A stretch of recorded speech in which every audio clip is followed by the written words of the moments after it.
In the radiology of the head and neck, mostly we do the plain X-ray of the head and neck, the anterior-posterior view, the posterior-anterior view, then the lateral view.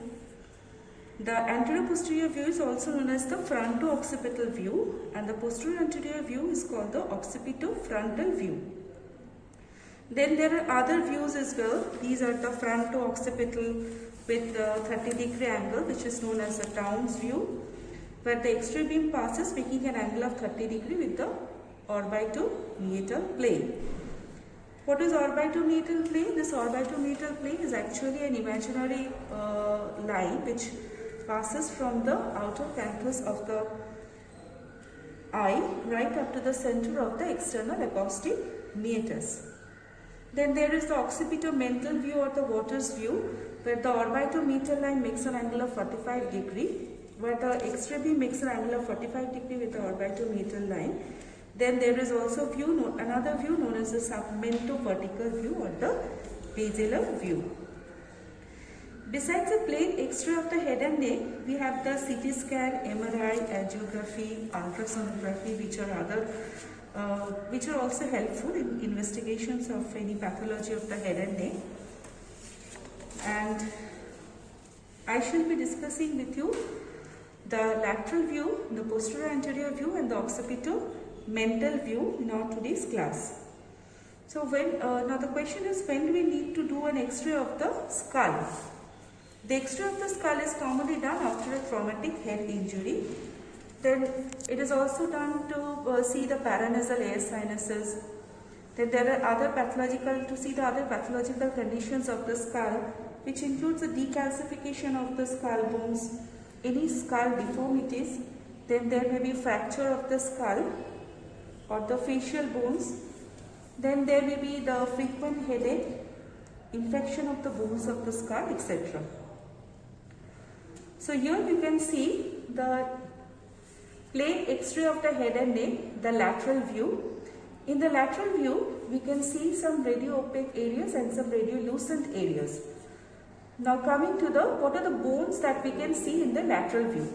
So number one, this is the frontal bone, then there is the parietal bone and the occipital bone. Here we can see the mandible with the tip. This is the hard palate, and this is the mandible, and these are the cervical vertebrae. These are the spines of the cervical vertebrae. So these are the cervical vertebrae that we can see here. And then coming to the sutures. This is the lambdoid suture, which produces a zigzag pattern. This is the lambdoid suture, and over here lies the coronal suture. This is the coronal suture. This is the lambdoid suture.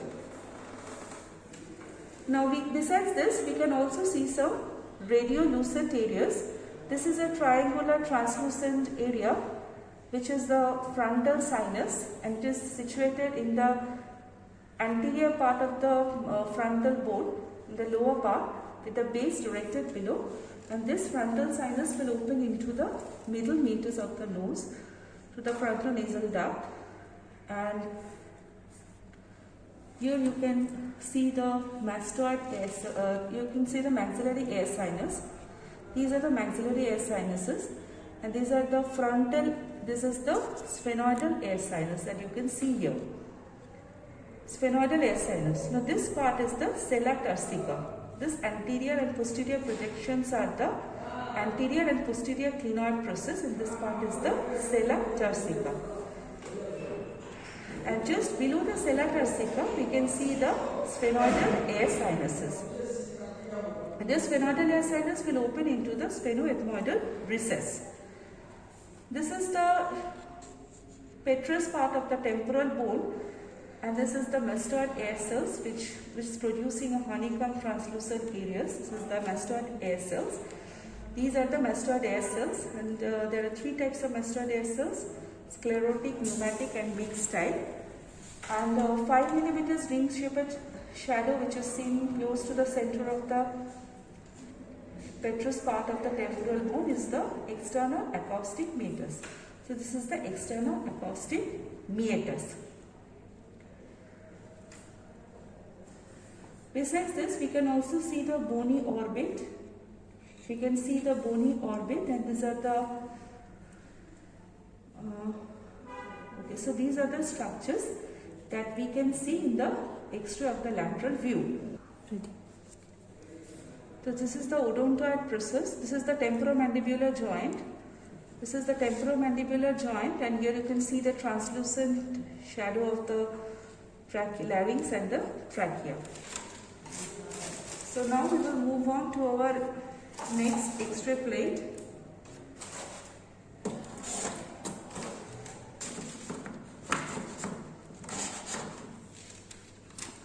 So this is the X-ray of the plain X-ray of the head. Here also we can see the bones, and this is the orbit, upper and lower margin of the orbit. Here also we can see the sinuses which are producing the radiolucent areas. So these are the frontal sinuses which is situated above the medial aspect of the orbits. These are the frontal air sinus. Just below the inferior margin of the orbit, these are the maxillary air sinuses. So these are the maxillary air sinuses, and this is the corona. Then we have, this is the nasal septum.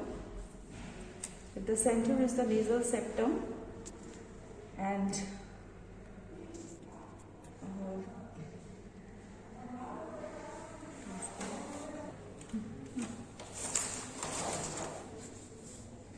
here we can, this is a plain X-ray of the head and neck, the occipitomental view or the Waters view.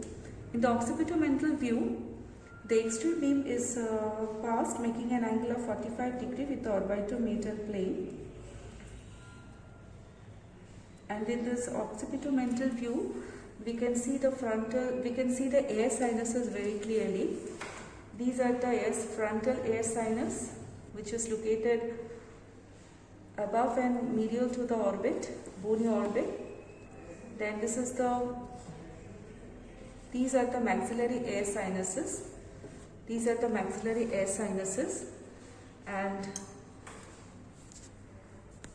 this is the mandible, and these are the vertebrae. So this occipitomental view is commonly done to see the paranasal air sinuses. Okay, thank you.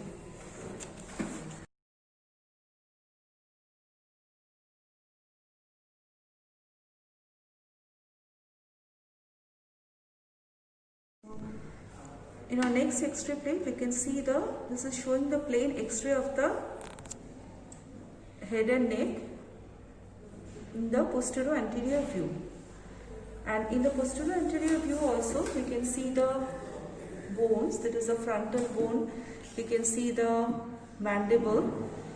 Then we can see the bony orbit over here. This is the upper margin, and this is the lower margin. And what else we can see? We can also see the translucent areas. So these we can see the radiolucent areas. This radiolucent areas which is situated in the upper and medial part, just medial to the upper part of the orbit, these are the two frontal air sinuses. And these two frontal air sinuses, they will open into the middle meatus of the nose. Now this is showing the nasal septum. This is the nasal septum.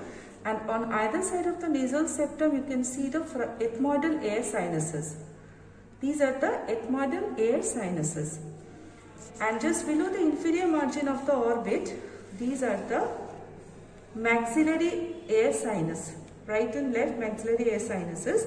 And these maxillary air sinus, it is the largest of the air sinus, and it is most frequently infected in sinusitis. In the maxillary sinusitis or any other sinusitis, you will find that these radiolucent areas have become opaque, and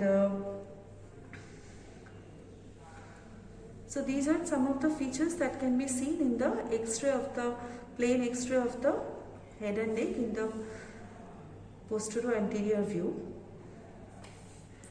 Okay, among the other bones that we can see, this is the mandible. These are the angles of the mandible. This is the mandibular ramus, and this is the petrous part of the temporal bone. So the petrous part of the temporal bone, and these are the mastoid air cells. So we have seen the frontal maxillary ethmoidal air sinus in this X-ray plane, besides the radio-opaque shadows of the bones. In our next X-ray plane, we can see this is showing the plain X-ray of the head and neck in the posterior anterior view. And in the posterior anterior view also, we can see the bones, that is the frontal bone, we can see the mandible, then we can see the bony orbit over here. This is the upper margin and this is the lower margin. And what else we can see? We can also see the translucent areas. So these we can see the radiolucent areas. This radiolucent areas which is situated in the upper and medial part, just medial to the upper part of the orbit, these are the two frontal air sinuses. And these two frontal air sinuses, they will open into the middle meatus of the nose. Now this is showing the nasal septum. This is the nasal septum. And on either side of the nasal septum, you can see the ethmoidal air sinuses.